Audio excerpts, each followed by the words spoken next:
Hello viewers, আসসালামু আলাইকুম। কাঁঠালের বিচি দিয়ে আপনারা কি করেন? চলেন আজকে আমরা নতুন এক রেসিপি বানাই। প্রথমেই লাল অংশটা আমরা ভালোভাবে ছাড়িয়ে নেব।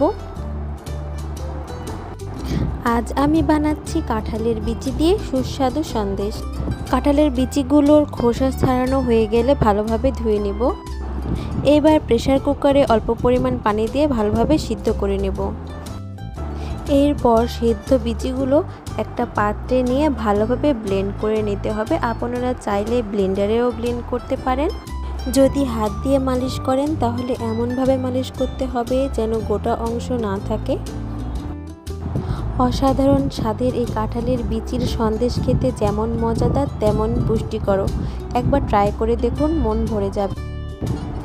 ভালোভাবে মালিশ করা হয়ে গেলে এই পর্যায়ে আমরা একটু ঠান্ডা হয়ে যাওয়া দুধ দেব। আমি আগেই 2 কাপ পরিমাণ দুধ জাল করে রেখেছিলাম। অল্প অল্প করে দুধ দিয়ে আমি ঘন মিশ্রণ তৈরি করব।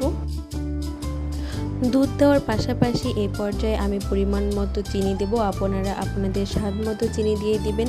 যাদের ডায়াবেটিস আছে তারা ডায়াবেটিস চিনি ব্যবহার করতেও পারেন।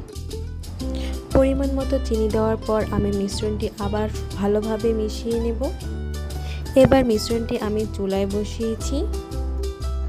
এ পর্যায়ে আমি 2টা সাদা এলাচ দিয়েছি এবং 1 চিমটি লবণ দিয়েছি স্বাদ আরও ভারসাম্যপূর্ণ করার জন্য। এরপর অনবরত নাড়তে হবে যতক্ষণ না মিশ্রণটা ঘন হয়ে আসছে।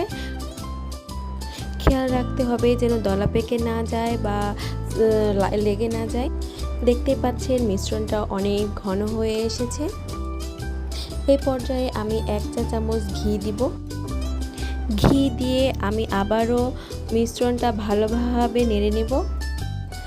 ভালোভাবে মিশিয়ে নেওয়ার পর যখন আমার মিশ্রণটি আরও শক্ত হয়ে আসবে, ঘন হয়ে আসবে, তখন আমরা চুলা বন্ধ করে দেব। এবার ঠান্ডা হওয়া পর্যন্ত অপেক্ষা করব। ঠান্ডা হওয়ার পর দেখুন মিশ্রণটি আরও অনেক ঘন হয়ে এসেছে। হাতে সামান্য ঘি নিয়ে আপনারা আপনাদের ইচ্ছা মতো আকারে সন্দেশ বানিয়ে নিতে পারেন। আপনারা আপনাদের পছন্দ মতো ছাঁচে বসিয়ে সন্দেশের আকার দিতে পারেন। এটা আপনাদের নিজের ইচ্ছা। আমি এভাবে বানিয়ে নিয়েছি। চাইলে সামান্য পেস্তা কুচি বা নারকেল দিয়ে বা কিশমিশ দিয়েও সাজিয়ে নেওয়া যায়। দেখুন কতটা লোভনীয় লাগছে।